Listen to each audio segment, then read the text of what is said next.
మనందరికీ తెలిసిన విధంగా మన కన్నతలైన కథోలిక శ్రీసభ ఈరోజు ప్రపంచవ్యాప్తంగా మరియ తల్లి కథోలిక శ్రీసభకి తల్లి అనే టైటిల్ ని ప్రపంచవ్యాప్తంగా ప్రకటిస్తూ, అదేవిధంగా ఇది సత్యము అని సంబోధిస్తూ కథోలిక శ్రీసభ సత్యోపదేశములో పారాగ్రాఫ్ నంబర్ 963 నుండి 975 చూసుకుంటే మనము అక్కడ మరియ తల్లికి ఇలా పేర్లున్నాయి.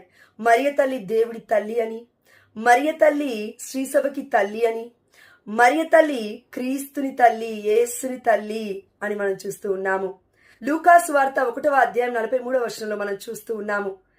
నా దేవుడి తల్లి నా యొద్దకు వచ్చుట నాకు ఎలాగూ ప్రాప్తించను అంటే మరియ తల్లి మదర్ ఆఫ్ గాడ్ అని పరిశుద్ధమైన గ్రంథం కూడా ప్రకటిస్తూ ఉంది.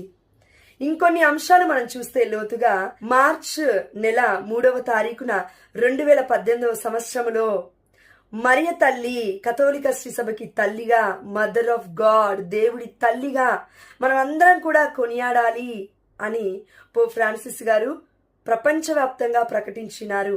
అంత మాత్రమే కాదు, పునీత జాన్ పాల్ II మన పోపు గారు కూడా మరియ తల్లి కథోలిక శ్రీసభకి తల్లి, దేవుడి తల్లి అనే ఒక పేరుని, ఆ యొక్క టైటిల్ ని లిటనీలో మనం యాడ్ చేయాలి.